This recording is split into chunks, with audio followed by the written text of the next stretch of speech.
আমাৰ নৱম শ্ৰেণীৰ ছাত্ৰ ছাত্ৰীসকল তোমালোকলৈ আজি ষষ্ঠ অধ্যায়ৰ অনুশীলনীৰ কেইটামান প্ৰশ্নৰ সমাধান আগবঢ়াবলৈ ওলাইছোঁ। তোমালোকৰ 6.1 যিটো অনুশীলনী, এই অনুশীলনীৰ প্ৰথম যিটো অংক দিয়া আছে এইটো চোৱাচোন, কি দিয়া আছে। চিত্ৰ 6.13 মানে কাষত চিত্ৰটো তোমালোকৰ দিয়াই আছে। 13ত AB আৰু CD ৰেখাই O বিন্দুত কটাকটি কৰিছে। যদি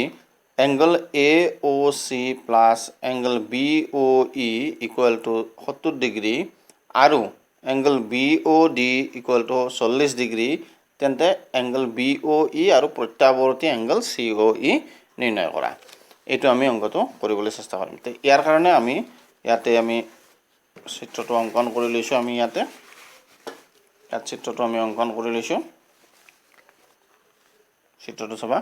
তে আমাক কি দিয়া আছে চোৱা, যে AB আৰু CD ৰেখাই AB এইডাল ৰেখা AB আৰু CD ৰেখা এইডাল CD, AB আৰু CD ৰেখাই O বিন্দু এইটো O বিন্দুত কটাকটি কৰিছে। যদি এংগল AOC কোনটো, এইটো AOC এই কোণটো আৰু এংগল BOE কোনটো BOE এইটো, এই দুটা কোণৰ যোগফলটো তোমালোকক দিয়া আছে কিমান, 70 ডিগ্ৰী বুলি দিয়া আছে। এইটো কোণ আৰু এইটো কোণ, এই দুটা কোণৰ যোগফল কিমান বুলি দিয়া আছে, 70 ডিগ্ৰী বুলি দিয়া আছে। আৰু এংগল BOD কোনটো কোণ, এইটো BOD এইটো কোণ BOD, এইটো কিমান ডিগ্ৰী দিয়া আছে, 40 ডিগ্ৰী দিয়া আছে। গতিকে তেতিয়া আমি কি উলিয়াব দিছে, BOE এই কোণটো উলিয়াব দিছে। আৰু প্ৰত্যাৱৰ্তী এংগল COE কোনটো, এইটো COE এইটো কোণ, কিন্তু আমাক ইয়াত প্ৰত্যাৱৰ্তী উলিয়াব দিছে, তাৰমানে বাহিৰৰ এই কোণটো উলিয়াব দিছে। বাহিৰৰ এই কোণটো প্ৰত্যাৱৰ্তী এংগল COE। আচলতে আমাৰ এংগলটো হ'ল এইটো COE এইখিনি এংগল, কিন্তু আমাক প্ৰশ্নটোত দিছে কি প্ৰত্যাৱৰ্তী, তাৰমানে বাহিৰৰ এইখিনি কোণ কিমান হয় সেইটো উলিয়াব দিছে। আমি প্ৰথমতে বিশেষ সূত্ৰটো লিখি লৈছোঁ। লিখি ল'লোঁ যে চিত্ৰত AB আৰু CD ৰেখাই O বিন্দুত কটাকটি কৰিছে। দিয়া আছে angle AOC plus angle BOE equal to 70 degree আৰু angle BOD equal to 40 degree. গতিকে আমি এংগল BOE আৰু প্ৰত্যাৱৰ্তী এংগল COE নিৰ্ণয় কৰিব লাগে। ইয়াত চাই লোৱা যে AOB এডাল কি দিয়া আছে, সৰল ৰেখা দিয়া আছে। AOB এডাল সৰল ৰেখা, গতিকে এইটো কোণটো কি হ'ব, AOB কোণটো এটা সৰল কোণ হ'ব। AOB এই কোণটো কি হ'ব, সৰল কোণ হ'ব। এইখিনি কথা আমি লিখি লৈছোঁ। AOB এডাল সৰল ৰেখা, গতিকে AOB এটা সৰল কোণ। এতিয়া চোৱা AOB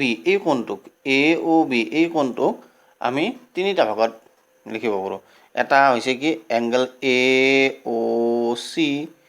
এটা এংগল হ'ব কি COE, আৰু আন এটা কোণ হ'ব কি এংগল BOE। গতিকে সেইখিনি কথা আমি ইয়াত লিখি ল'ম। আৰু AOB এটা কি আছিল, সৰল কোণ। এটাকে কি হ'ব, এটাকে angle AOB is equal to 180 degree হ'ব, 180 ডিগ্ৰী হ'ব এইটো। এতিয়া AOB কোণটোক মই এই তিনিটা কোণত লিখি ল'ব পাৰিম। তাৰমানে এংগল AOC যোগ এংগল COE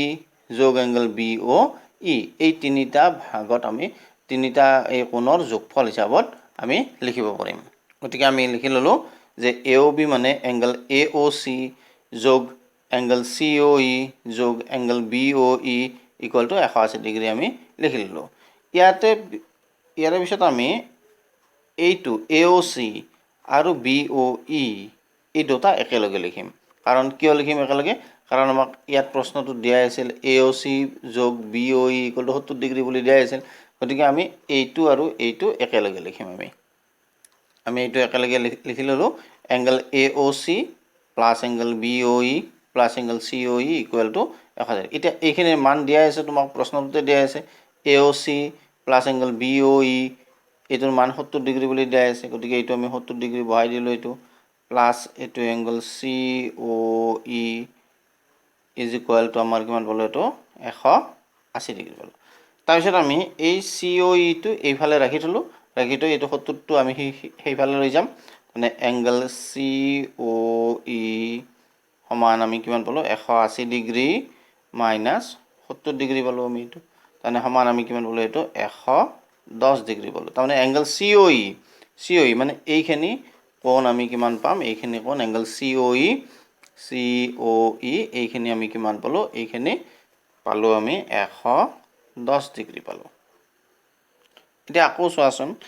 এইটো এই COD এইডালো এডাল সৰলৰেখা এইডালো এডাল সৰলৰেখা COD গতিকে এই COD কোণটো কি এটা সৰল কোণ হ'ব গতিকে এই COD কোণটোৰ মান কিমান হ'ব এইটো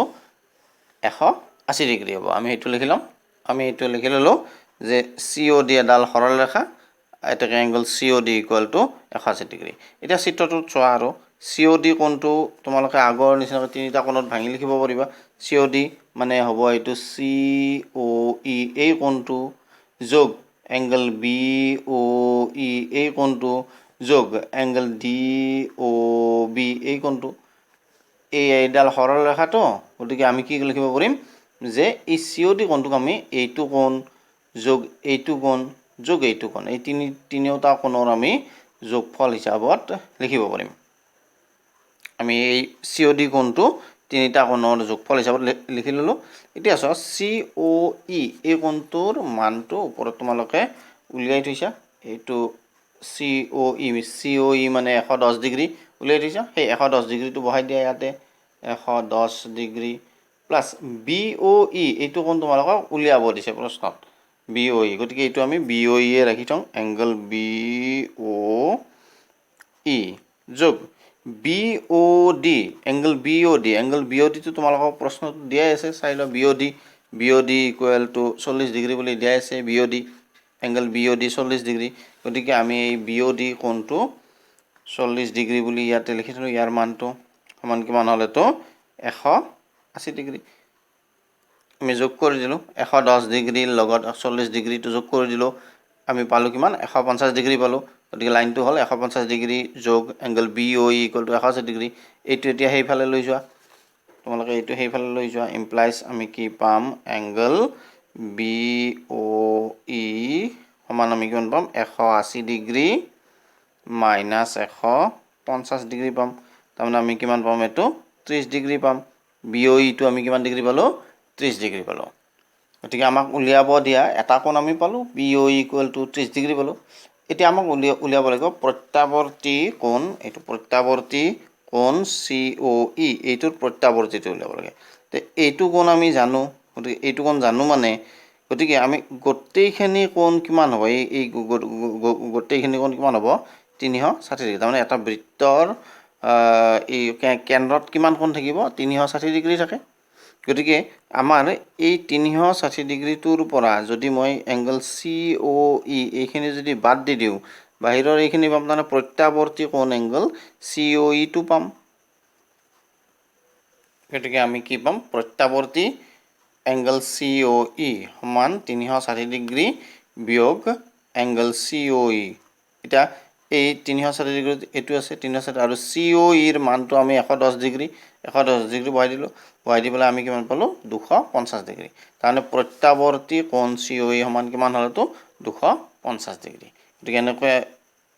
তোমালোকৰ অংকটো কৰিব পাৰিবা ইয়াৰ পিছত আহিছোঁ তোমালোকৰ 2 নং প্ৰশ্নটোলৈকে 2 নং প্ৰশ্নটো চিত্ৰত XY আৰু MN ৰেখাই O বিন্দুত কটাকটি কৰিছে যদি angle POY equal to 90 degree আৰু A অনুপাত B ইকুৱেল টু 2:3 তেন্তে চিৰ মান নিৰ্ণয় কৰিব লাগে এতিয়া চিত্ৰটোলৈকে চোৱা চিত্ৰটো কি দিয়া আছে তোমালোকৰ চিত্ৰটো এইটো চিত্ৰ দিয়া আছে ইয়াত তোমালোকৰ ইয়াত কি দিয়া আছে XY আৰু MN XY হৈছে এইডাল XY আৰু MN আমি চিত্ৰটো আঁকি লৈছোঁ প্ৰথমতে আমি চিত্ৰটো অংকন কৰিলোঁ অংকন কৰি তাৰ বিশেষ ক্ষেত্ৰটো লিখি ল'লোঁ চাই লোৱা যে চিত্ৰত MN আৰু XY ৰেখাই O বিন্দুত কটাকটি কৰিছে MN হৈছে এইডাল ৰেখা MN আৰু XY এই দুডাল ৰেখাই ক'ত কটাকটি কৰা বুলি কৈছে O বিন্দুটোত কটাকটি কৰা বুলি কৈছে কটাকটি কৰিছে দিয়া আছে angle POY equal to 90 degree angle POY এই কোণটো 90 ডিগ্ৰী আৰু এংগল POM অনুপাত এংগল XOM POM মানে এইটো কোণ POM এইটো কোণ অনুপাত এংগল XOM এইটো কোণ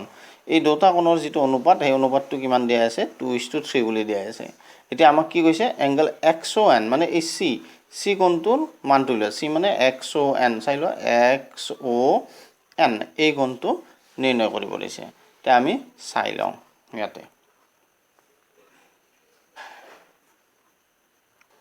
চাই লোৱা আমাক কি দিয়া আছে এংগল POY এই কোণটো 90 ডিগ্ৰী বুলি দিয়া আছে এই কোণটো 90 ডিগ্ৰী মানে কি এই কোণটো 90 ডিগ্ৰী মানে এইডাল PO ডাল কি হ'ব লম্ব হ'ব কাৰ ওপৰত লম্ব হ'ব XY ৰ ওপৰত লম্ব হ'ব XY ডালৰ ওপৰত লম্ব হ'ব কাৰণ এইটো 90 ডিগ্ৰী দিয়া আছে তে এইডাল যেহেতু লম্ব হ'ব এইফালৰ এইটো কোণ 90 ডিগ্ৰী গতিকে আৰু এইফালৰ এইটো কোণো কিমান ডিগ্ৰী হ'ব 90 ডিগ্ৰী তাৰ মানে এইটো কোণ POX এই কোণটো কিমান ডিগ্ৰী হ'ব 90 ডিগ্ৰী হ'ব ইয়াৰ কাৰণটো এইটোৱে যে এইডাল লম্ব আমি এইখিনি কথা লিখি ললো যে ইয়াত দিয়া আছে XY এডাল সৰল ৰেখা এইডাল এডাল সৰল ৰেখা বুলি দিয়া আছে এইটো সৰল ৰেখা বুলি দিয়া আছে আৰু এংগল POY সমান 90 ডিগ্ৰী POY এই কোণটো 90 ডিগ্ৰী দিয়া আছে গতিকে আমি কি লিখিব পাৰিম এটাকে PO ডাল কি হ'ব লম্ব হ'ব কাৰ ওপৰত লম্ব হ'ব XY ডালৰ ওপৰত লম্ব হ'ব PO ডাল XY ডালৰ ওপৰত লম্ব হ'ব আৰু সেই কাৰণে কি হ'ব এংগল POX কিনো কিমান হ'ব 90 ডিগ্ৰী হ'ব এংগল POX এইটো 90 ডিগ্ৰী হ'ব গতিকে আমি কি POX টোক তোমালোকে চোৱাচোন দুটা ভাগত ভাগ কৰি লিখিব পাৰিবা POX টোক POX এইটো দুটা ভাগত ভাগ কৰি লিখিব এটা হ'ব POM আৰু এটা হ'ব XOM দুটা ভাগত ভাগ কৰি লিখিব পাৰিবা POX টোক গতিকে সেইটো আমি লিখি দিওঁ angle POM plus angle XOM is equal to 90 degree এতিয়া চোৱা চিত্ৰটো মতে POM মানে কি দিয়া আছে POM মানে তোমালোকৰ A বুলি দিয়া আছে এই আখৰটোৰ দ্বাৰা এইটো এই কোণটো বুজোৱা হৈছে গতিকে আমি এতে A লিখি দিওঁ স্মল a প্লাস XOM মানে কোনটো আখৰেৰে বুজাইছে XOM এইটো মানে কোনটো আখৰেৰে বুজাইছে B আখৰটোৰে বুজাইছে গতিকে ইয়াত আমি কি দিম B দি দিম B গতিকে A plus B equal to আমি কিমান পালো এটো 90 ডিগ্ৰী পালো তে A আৰু B এই A আৰু B ৰ সমষ্টি আমি কিমান পালো 90 ডিগ্ৰী পালো এতিয়া প্ৰশ্নটো চোৱা A is to B মানে এটো POM অনুপাত XOM এই দুটা কোণৰ অনুপাতটো কি দিয়া আছে তোমাক 2:3 বুলি দিয়া আছে প্ৰশ্নমতে কি দিয়া আছে তোমালোকৰ A is to B is equal to দিয়া আছে তোমাক 2:3 আছে গতিকে তাৰ পৰা মই B ৰ মানটো উলিয়াবৰ চেষ্টা কৰিম A ৰ মানটো বৰ্তমানলৈকে আমাৰ নহলেও হ'ব কিন্তু আমি B ৰ মানটো উলিয়াবলৈ চেষ্টা কৰিম B ৰ মানটো এই কাৰণে B ৰ মানটো উলিয়াম যে এই B টো পালে আমি C টো উলিয়াব পাৰিম গতিকে কাৰণ এইটো এটা কি হ'ব সৰল কোণ হ'ব গতিকে মই B টো উলিয়াবলৈ গৈ আছো এটাকে B ইকুৱেল টু কিমান হ'ব তোমালোকৰ অনুপাতৰ ধৰ্মৰ পৰা জানা B ইকুৱেল টু কি হ'ব এই দুটাৰ যোগফল কিমান 3 2 5 হ'ব 5 ৰ ভিতৰত 3 2 5 5 ৰ ভিতৰত B ৰ কাৰণে কিমান আছে B ৰ কাৰণে কিমান আছে তোমালোকৰ 3 আছে B ৰ কাৰণে 3 মই আকৌ কৈছো চোৱা A অনুপাত B কিমান দিয়া আছে 2:3 বুলি দিয়া আছে গতিকে দুটাৰ যোগফল কিমান হ'ব 3 আৰু 2 এই 3 আৰু 2 ৰ যোগফল হ'ব 5 টো মই তলত লিখিছো আৰু ইয়াত B ৰ কাৰণে কিমান আছে অনুপাতটো 3 আছে গতিকে ওপৰত মই কি লিখিছো 3 লিখিছো আৰু দুটাৰ সমষ্টি কিমান আছে দুটা মিলি পেলাই কিমান আছে দুটা A আৰু B মিলি পেলাই আমাৰ কিমান আছে 90 পুৰণ কিমান হ'ব এটো 90 ডিগ্ৰী সমান গতিকে আমি কি পালো যে এটো 3/5 পুৰণ এটো 90 ডিগ্ৰী দুটা মিলি 90 ডিগ্ৰী আছে 5 দি 90 কাটিলে 18 বাৰ গল 18 দি আৰু তুমি তিনিক পূৰণ কৰিলে কি পালো 54 ডিগ্ৰী তাৰমানে B ৰ মান পাই গলা এতিয়া চিত্ৰটোলৈকে যোৱা B ৰ মান পাই গলা চিত্ৰটোত চোৱা তোমালোকে এইডাল এডাল